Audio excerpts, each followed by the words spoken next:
Previous class we have seen relation between V, E and R. V क्या है? Terminal potential है. E is EMF, I is current, R is the internal resistance. जब discharging होती है तो ये relation होता है. So this is the discharging given. We can write this relation. Since discharging, we can write that relation. Since discharging is given, V is equal to E minus IR. So now what you have to do, by seeing the graph, when current is 0, voltage is 5, तो यहाँ पे put कर सकते हैं terminal potential, voltage भी यहाँ पे terminal potential, I is 0, terminal potential is 5. Therefore, from equation 5 is equal to E minus 0. Therefore, E is equal to 5 volt. E आ गया. Now we can do other thing. Now, when I is 2, V is 0. देखो 0 है, V I कितना पहुंच गया? 2 पहुंच गया. Therefore, 0 is equal to E की value हमने ऊपर निकाली है, वो पुट कर दो 5, ये वाले -2 into R. If we solve it, R is equal to 5/2 ohm. This was the question. Only thing you have to remember the correct relation. Discharging वाला है, माइनस वाला रिलेशन लिखना है, और फिर थोड़ा सा कॉमन सेंस लगा के we can find out this. एक बार एक को 0 किया, दूसरी बार दूसरी को 0 किया.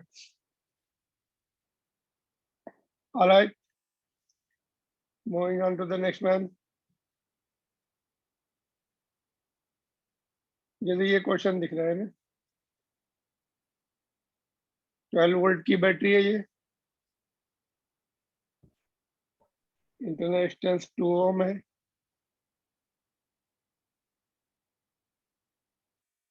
Terminal potential will be greater और लेस. फर्स्ट केस में क्या है?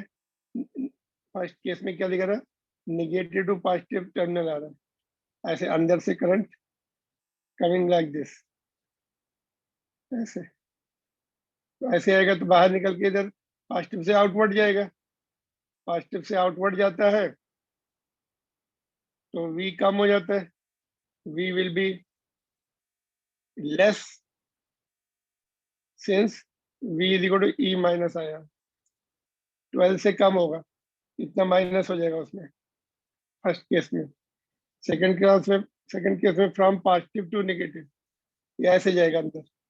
सेकंड केस में ऐसा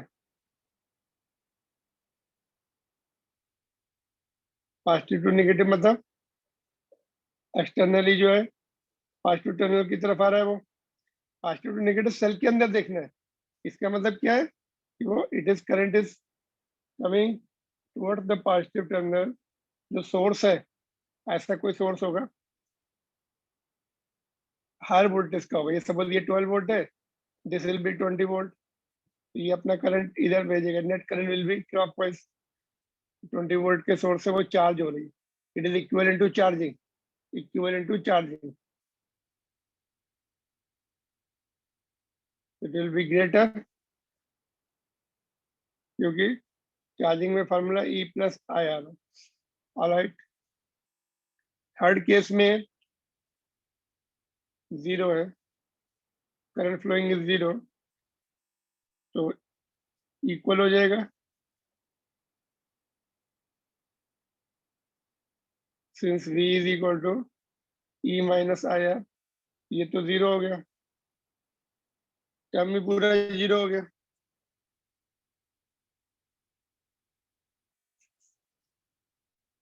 जब करंट फ्लो नहीं होता है उस समय terminal potential and EMF both are equal. या R 0 हो जाए तभी भी इक्वल हो जाएगा.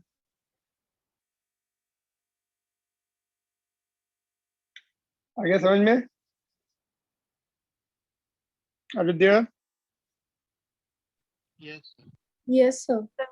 Okay.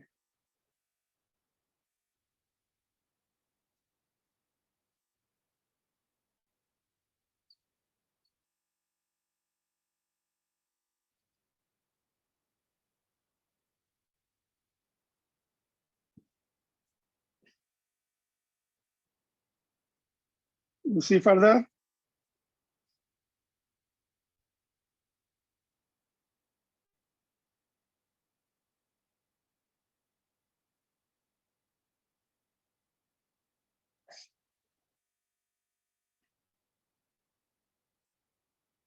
ये क्वेश्चन था, देखो यहाँ से I जो है 0.5 है, E 10 दिया है,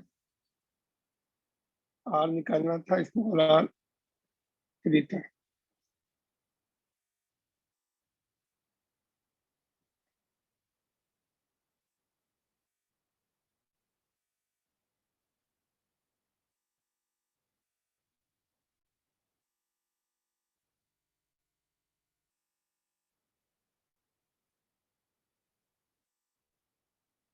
All right.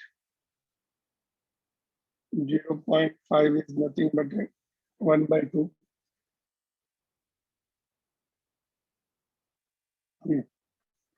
ये आ गया, तो बस टर्मिनल पोटेंशियल निकालना है, ये वाला यहाँ से यहाँ तक का वोल्टेज.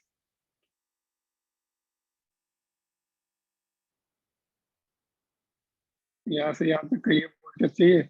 I भी है, R भी है. I कितना है? 0.5. R जो है 17.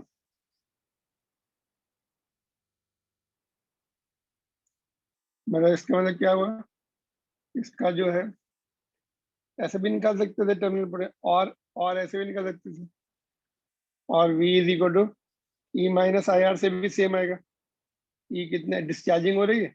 E 10 है, I कितना है तुम्हारा? 0.5 है. R इज गिवन 3, ये R 3 है.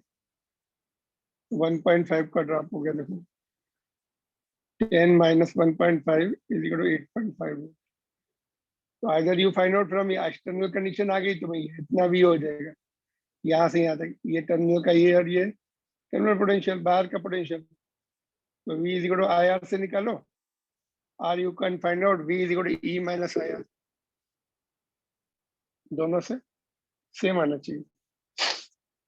ऑलराइट, बोलो यहाँ पे कोई प्रॉब्लम है? आ सकता है ये क्वेश्चन, ठीक ठाक है ये बोर्ड्स के लिए?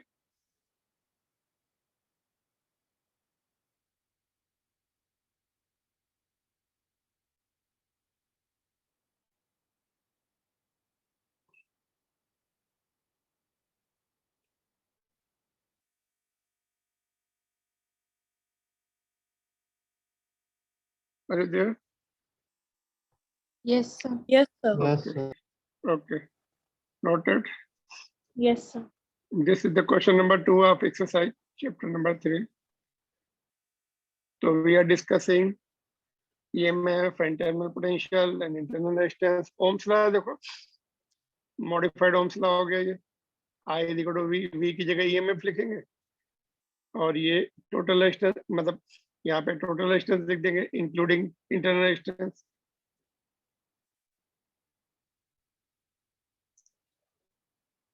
ये हुआ था कॉम्बिनेशन ऑफ रेजिस्टेंसेस में, हमने सीरीज में देखा था. R1 plus R2 plus R3 increases. और अगर डिड वी डू दिस और not? Sir, we Can't- did this. तो सीरीज में देखो ऐड हो गया. सीरीज में क्या होता है? करंट सेम रहता है, और ये पोटेंशियल डिफरेंस जो है across each resistance they will be added up. Total will be equal to V. हमने V1 की जगह I R1, I तो सेम है सभी में, I R2, और इसका इक्विवेलेंट आर एस ले लिया, इसको V will be equal to I into r s, I cancel हो गया सब जगह, तो ये आ गया। n रेजिस्टेंसेस सीरीज में है तो n टाइम्स हो जाएगा, और ये भी हो गया था। एनसीईआरटी बुक का क्वेश्चन नंबर 3 वाज डन। और इसी में मैंने ये दिया था कि if they are connected in parallel what will happen then, what will be the net resistance and net current and net and voltage across each। तो नेट रेजिस्टेंस ऐड कर लो उसका, पैरेलल का, पैरेलल के फार्मूले से। ये पैरेलल हुआ था कि नहीं हुआ था, ये डन है। पैरेलल में क्या होता है, पैरेलल वाज डन और yet to be done? Sir, it बोलो, was done. It was done. Parallel भी हो गया था। Yes, हो गया, यहाँ तक हुआ था, correct correct correct done done. Parallel कर लो फिर यहाँ पर, पैरेलल का फार्मूला लगा लो, 1 2 एंड 3 है, कितना आएगा बाय द वे, कौन सी रेंज में आएगा? पैरेलल का क्या बताया, always less than lowest, lowest is 1, तो 1 से भी कम आएगा पैरेलल में।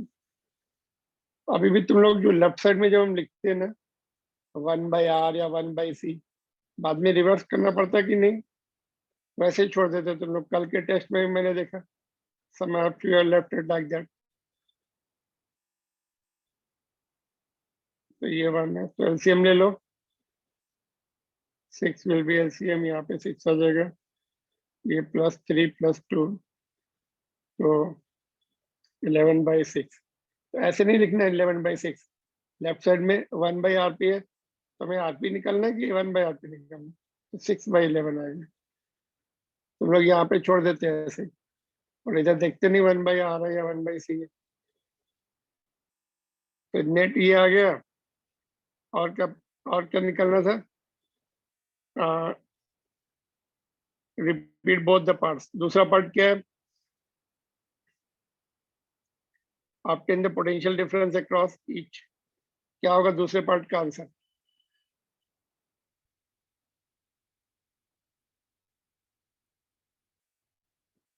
बोलो, potential difference across each resistance 12 volt parallel में, सिंस इन पैरेलल वोल्टेज से, एंड और क्या है, और क्या लिखना चाहिए हमें, since in parallel and no internal resistance, and no internal resistance. अभी मेरा मेरा इसका थर्ड पार्ट भी है इस क्वेश्चन का। अगर इंटरनल रेजिस्टेंस, अगर if I give you internal resistance 5/11, then what will be the potential across each resistance? If internal resistance is, इसका C पार्ट लिखता हूँ, if internal resistance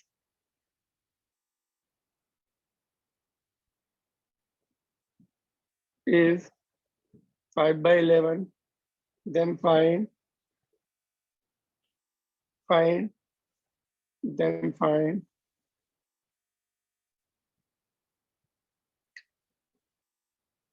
potential difference across each resistance, then find PD across each resistor। Can you try in homework ये वाला part? ये भी है,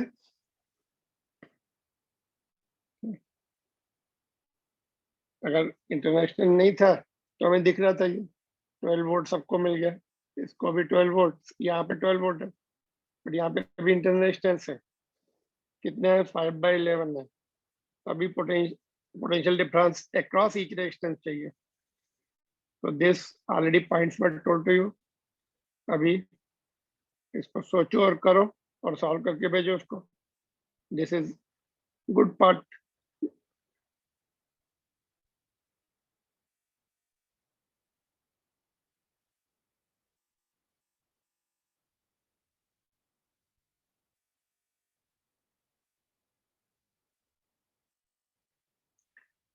ठीक है, cross each resistor.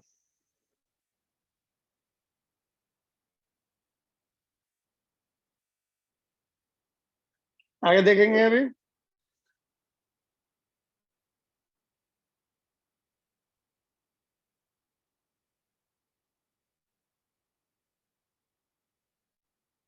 Find the voltage drop, इसमें आ गया था ये। करंट निकाल लेंगे पहले।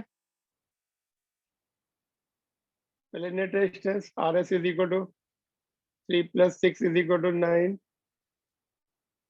Therefore I is equal to V by RS। V is 9, ये भी 9, ये 1।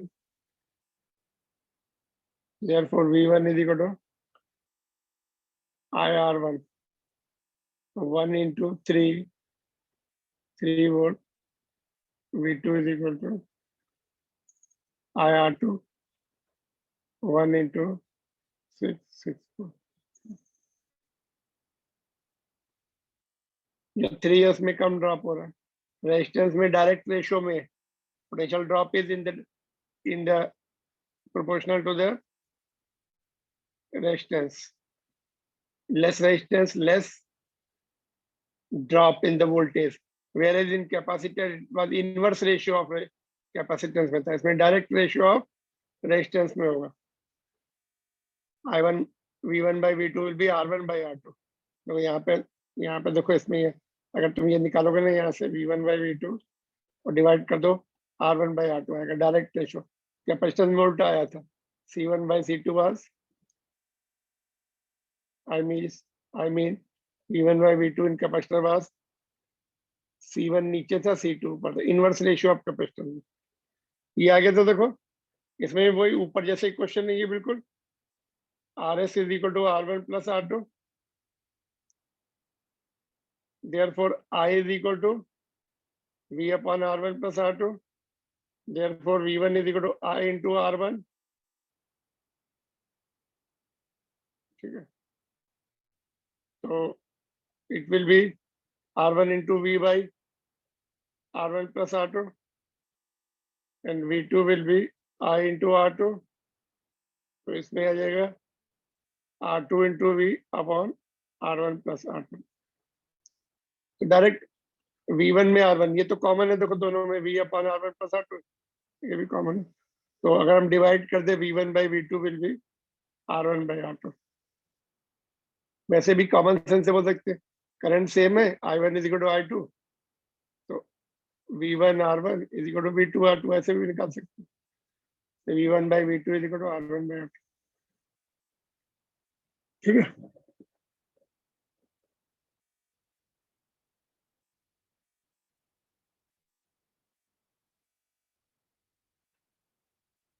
these were comparatively easy questions। Only thing we want to show you this direct proportion में। ठीक है, यहाँ तक okay. Yes, sir. These were parallel भी हमने देख चुका है। We have seen पैरेलल में what remains constant is the potential difference across each resistance is। उसमें भी क्या देखना पड़ता है, कनेक्टेड कनेक्शन भी उसमें देखने पड़ते हैं। One end of the resistance should be together, other end of the resistance should be connected together, and then they will be in parallel। Automatically potential difference will be same in them। and इसमें I1 and I2 निकालना आसान होता है, direct इसको भी V मिल रहा था, तो I1 will be V by R1, इसको भी V मिल रहा है, V by R2। Internal distance नहीं है, तो यहाँ पे इंटरनल डिस्टेंस होता है तो problem will come. We have to change our, we have to just calculate some mode, जैसा कि मैंने ये क्वेश्चन ऑलरेडी दे दिया यहाँ पर। इट इज गिवन, यहाँ पे इंटरनल डिस्टेंस है अभी, इनको 12 वोल्ट नहीं मिलेगा, थोड़ा कम मिलेगा, वो माइनस करने के बाद जो मिलेगा वो उससे करंट निकालना पड़ेगा। तो ऑलरेडी यहाँ पर क्वेश्चन इज गिवन, और अगर इंटरनल डिस्टेंस नहीं है तो then things are easy. I1 will be V by R1, I2 will be V by R2। ठीक है, तो दिस वाज आल्सो डन। तो ये भी बहुत आसान था।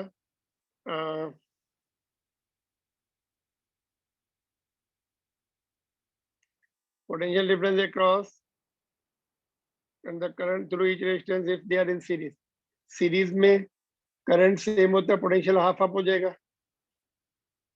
सीरीज में आइडेंटिकल है अभी, ए में I same and V by two, potential divide हो जाएगा। बी में पैरेलल में करंट डिवाइड हो जाएगा, आई बाई टू जाएगा, वी दोनों को सेम मिलेगा। If you see the circuit series में ऐसे,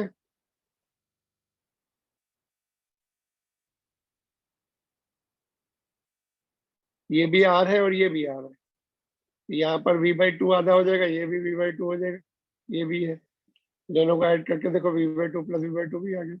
करंट जो आएगा वो दोनों में से सेम जाएगा, और पैरेलल में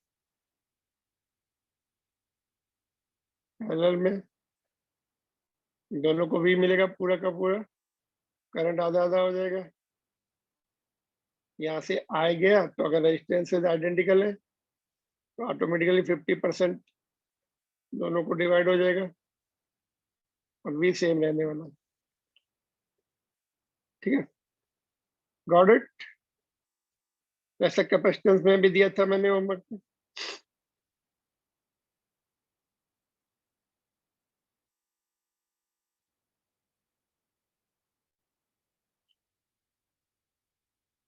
तीन होंगे तो फिर अगर तीन रेजिस्टेंस कर देंगे तो करंट इसमें सेम रहेगा, V by three V by three V by three हो जाएगा, यहाँ पे वी बाई थ्री हो जाएगा, और इसमें करंट भी वन थर्ड हो जाएगा, वोल्टेज सेम रहेगा। इनके साथ थ्री रेजिस्टर्स, अभी दो है तो आधा आधा।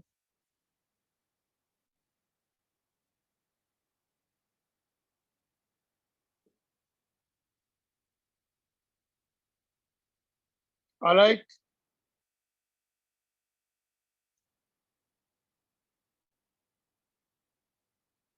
Okay.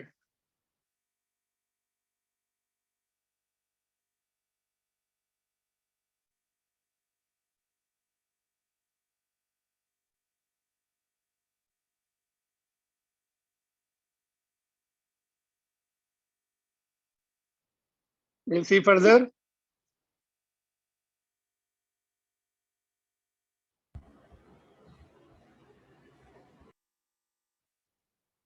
If n number of identical resistors, each of resistance are connected in parallel, find the net resistance. चलो find the net resistance जल्दी से बताओ, सॉल्व करके ये you solve it and tell me.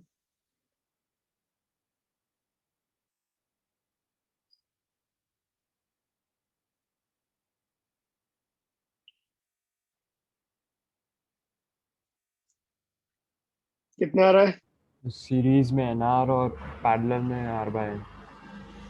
8 point और connected in parallel दिया है ना, it is given connected in parallel, it is given. यहाँ पर देखो, एक मिनट,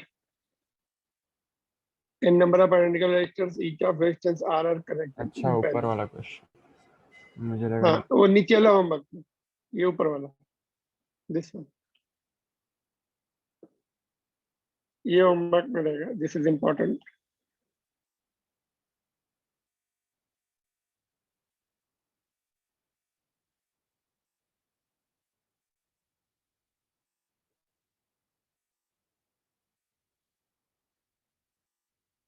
इजी क्वेश्चन, बिल्कुल फार्मूला लगा दो, सिंपलीफाई कर दो, जैसा कैपेसिटर में किया था।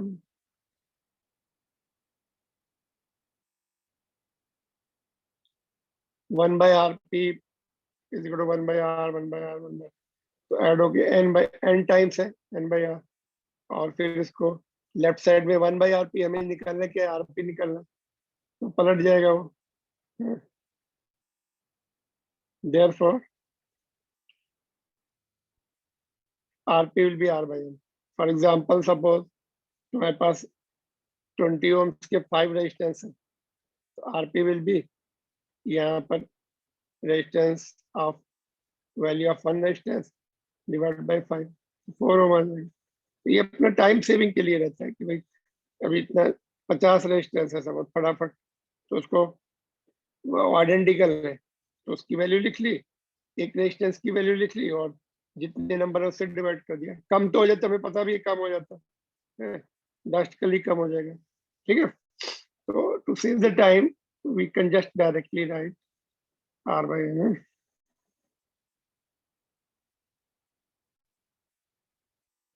ये तो भैया इंपॉर्टेंट क्वेश्चन है, होमवर्क में तुम्हारा बोर्ड्स में रिपीट हुआ है ये question.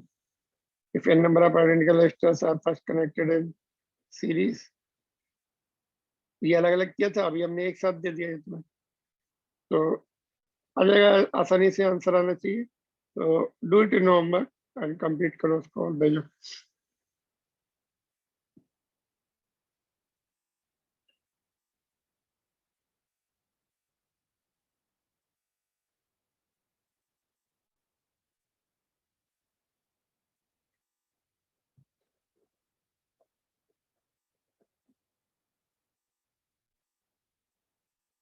Now we'll see the further questions of NCERT book के थोड़े देखते, series and parallel।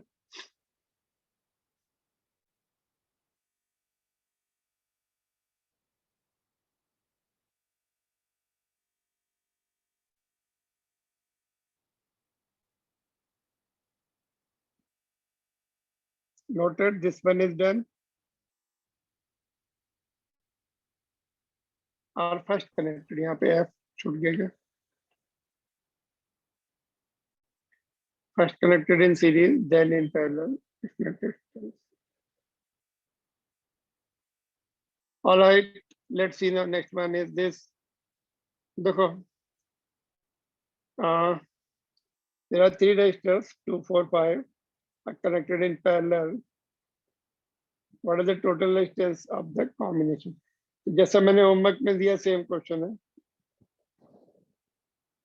नहीं इसमें इंटरनल रेजिस्टेंस नेग्लिजिबल है, this is easier, this can be done very easily, है ना, ये do it yourself, nothing big deal in this, ये बहुत आसान क्वेश्चन है, इजी क्वेश्चन है।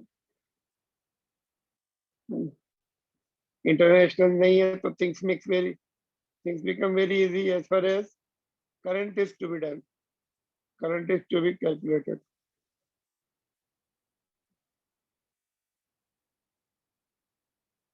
The fourth question, do it yourself and send it। We'll see the next one।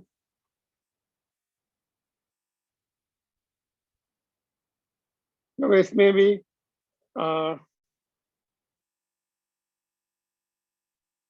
ये third part का तो डायग्राम ये है, लेकिन first 2 parts are different.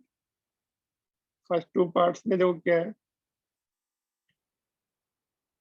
n resistors each of resistance are, how will you combine them to get a maximum? Maximum किस में होता है? सीरीज में।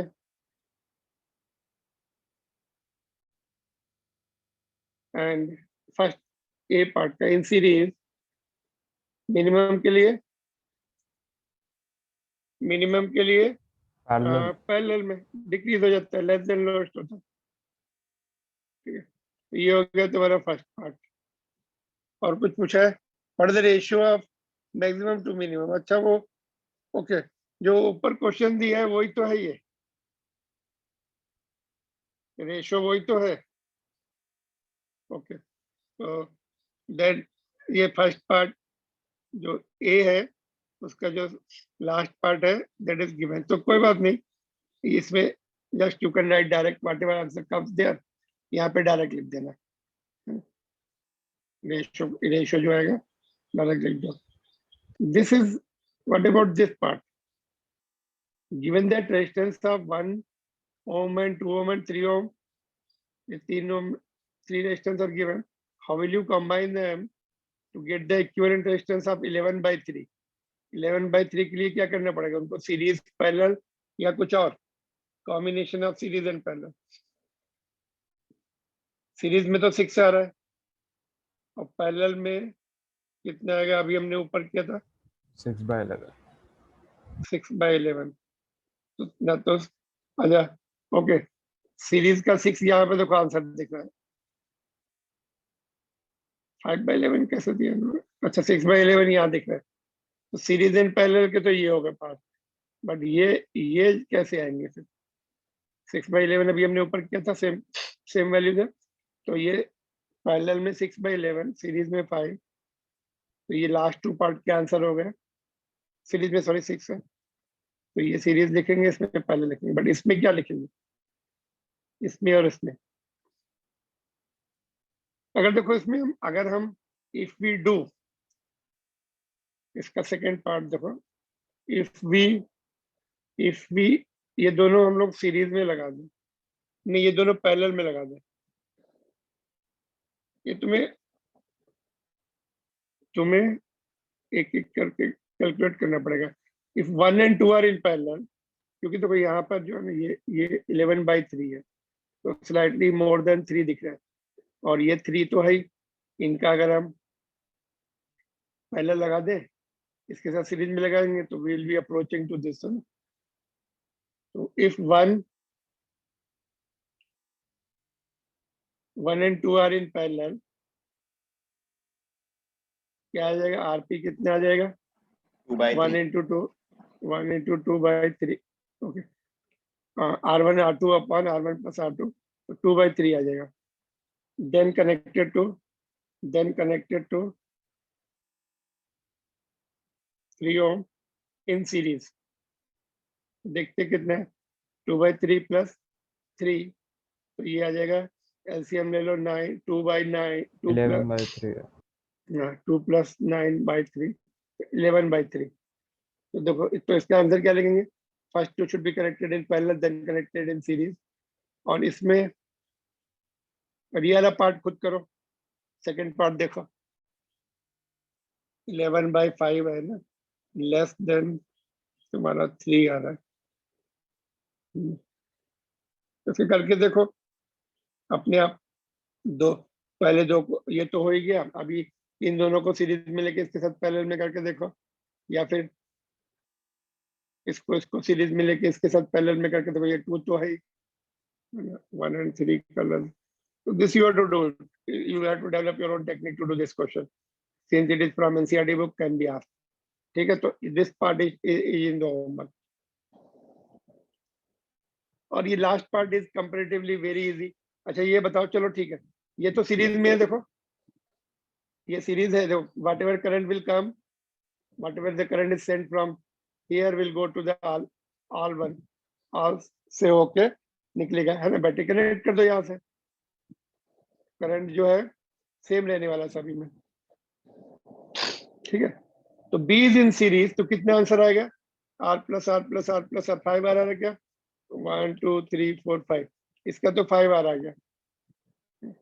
और व्हाट अबाउट दिस? ये खुद ही ट्राई करो। This is again very easy, very easy question, ये होमवर्क में है, पार्ट ए। थोड़ा सा कॉमन सेंस लगाओ, you will get the right answer of this part A of the third part, ठीक है।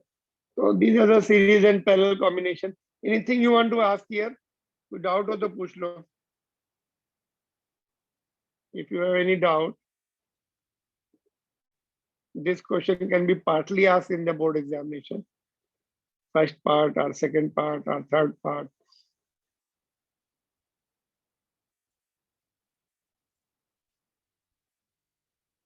Do you want to ask anything?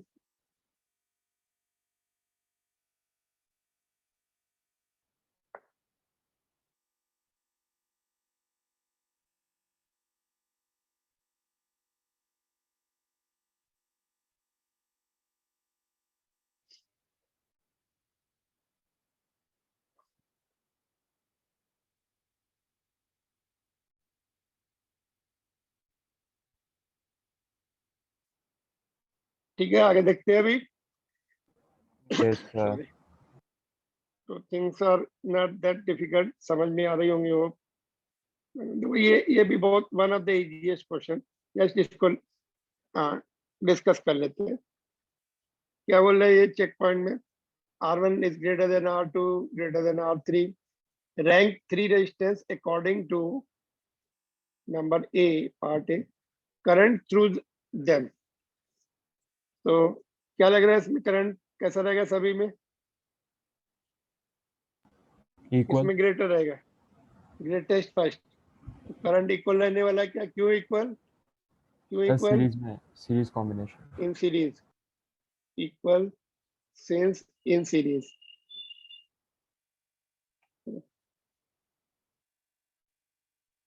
And potential difference, greatest first. V1 is more than V2 and then V3.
Any problem?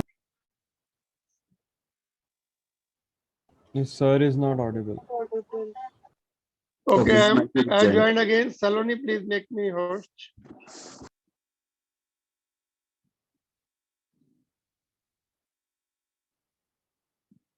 All right.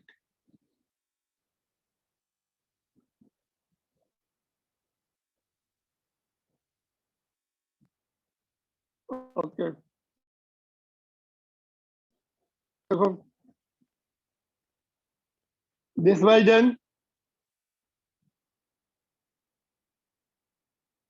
All right.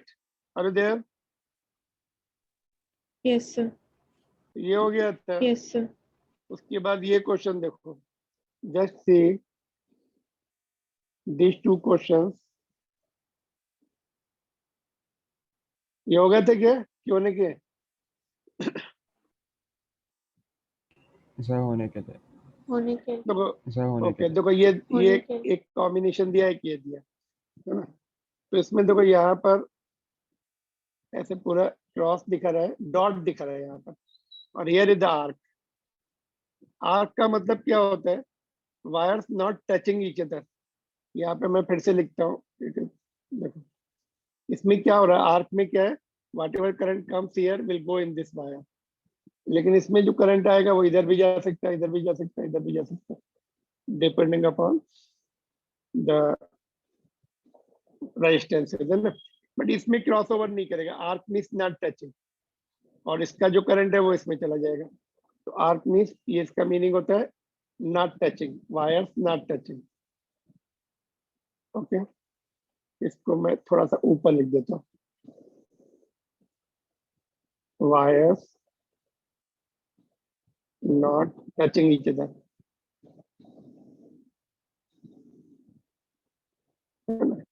तो current cross over नहीं होगा, तो certainly ये वाली branch तो series में रहने वाली है आपस में, ये दोनों रेजिस्टेंस R2 R5, और ये R4 एंड R3 ये भी तुम्हारे सीरीज में रहने वाला.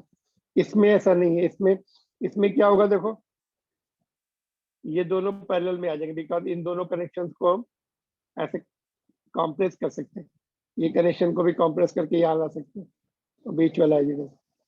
और इसमें ये सीरीज में है तो यहाँ से डिस्कनेक्ट करके यहाँ लगा देंगे, और ये उठा के इधर ले जाएंगे, ऐसे हो जाएंगे. बिकॉज यहाँ पे कोई रेजिस्टेंस नहीं है इस तरफ. कनेक्टिंग वायर से we can rearrange the things. तो let's see how they are. ऐसा आएगा देखो.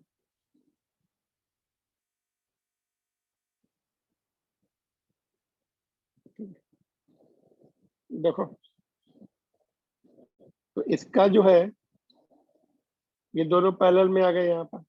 ये यहाँ पे टच करा तो ये पॉइंट ये हो गया, और ये दोनों पैरेलल में ऐसा.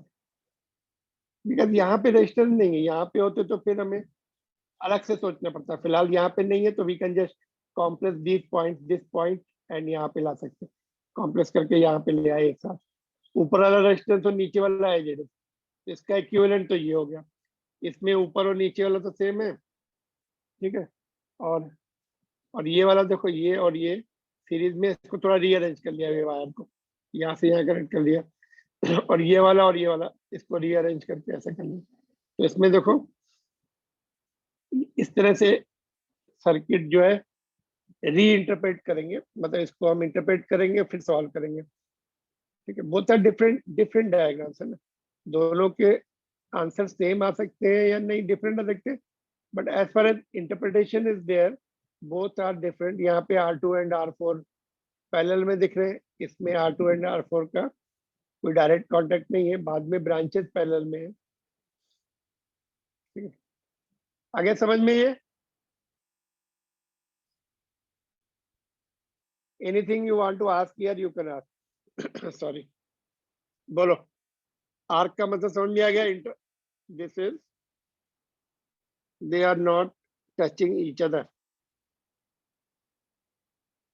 All right, even if answer sometimes same आ जाता है। देखो, अगर if I tell you सब R सबका 10 ले लो, 10 each ले लो, यहाँ पर ये सब, ये देखो यहाँ पर ये दोनों पैरेलल में 10 10 5 हो जाएगा, इसका ये भी 10 10 5 हो जाएगा, और 5 5 बाद में सीरीज में हो जाएंगे। Central branch I am talking about, तो ये 10 हो जाएगा, ये 10 और 10 5, और ये 10 10 5 बाद में सीरीज में, तो 10 ये 10 हो जाएगा, इस ब्रांच का भी 10 आएगा, इसका ब्रांच भी 10, तो 10/3 आ जाएगा इसका।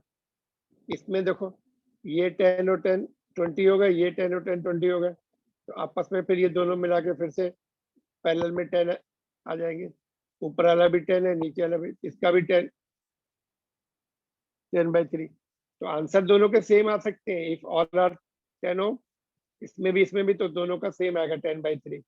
It doesn't mean circuits are same, circuit अलग है, अलग है वैल्यू। अगर वैल्यू में चेंज कर दूं, इसके 1 2 ओम 3 ओम 4 ओम 5 ओम 6 ओम, ऐसे इसमें भी दे दूं, then you calculate, answer will be different because they are different circuit, they are not same, identical नहीं है।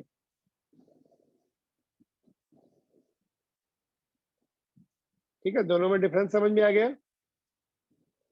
Redraw the equivalent circuit and then start solving. जब तुम्हें क्लियर दिख रहा है कौन से सीरीज में कौन से पैरेलल में, तो you can just easily calculate it, provided you don't do the mistake in calculation.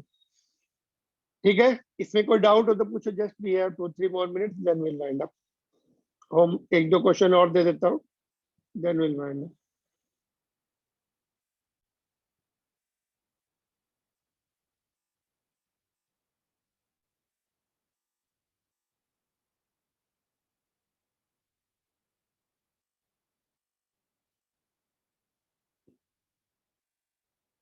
No problem, जल्दी से कंफर्म करो इस क्वेश्चन का। Anything you want to clarify here quickly?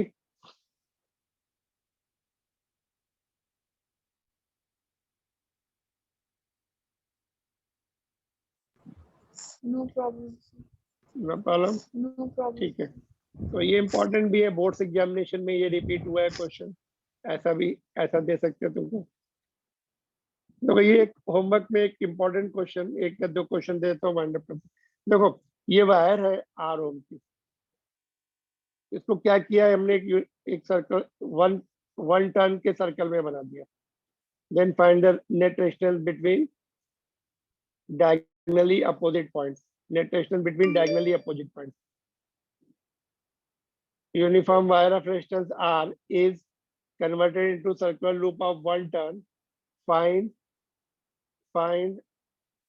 resistance between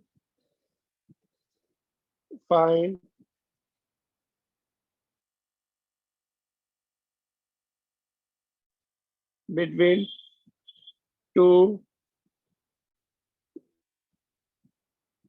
diametrically opposite points.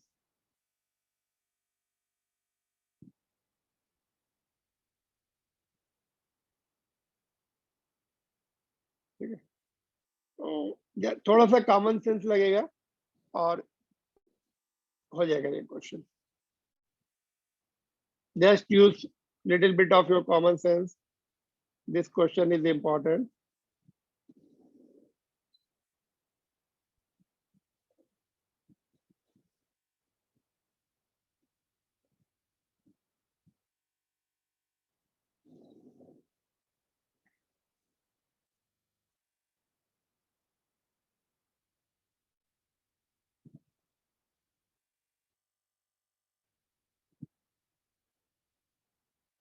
ठीक है, just noted. Yes, sir. Okay. Yes, sir. One more point I want to see. Okay, ठीक, ये तो भैया वाला क्वेश्चन भी कर लो, ये रहेंगे।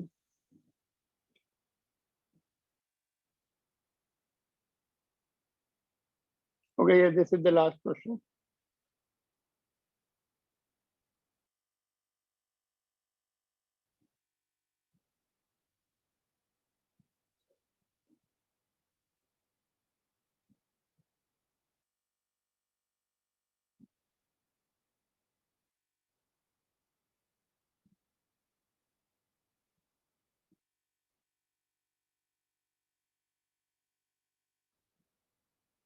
This is 3 ohm, this is 6 ohm, and this is 2 ohm. Find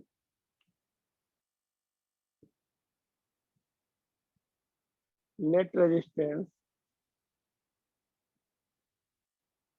of circuit,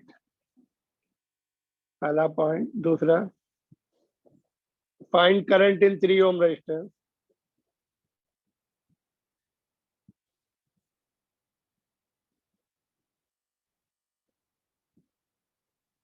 और ये V वोल्ट, ये इसका जो है EMF 9 वोल्ट है, 9 वोल्ट है, मतलब इंटरनेशनल नहीं दिया, कुछ भी नहीं दिया तो इंटरनेशनल 0 ले लेंगे, तुम्हारे लिए काम आसान हो जाएगा। 9 वोल्ट की बैटरी लगी हुई है, so things are easy, under control. That's all from my side. You can ask your doubts and then we'll wind up.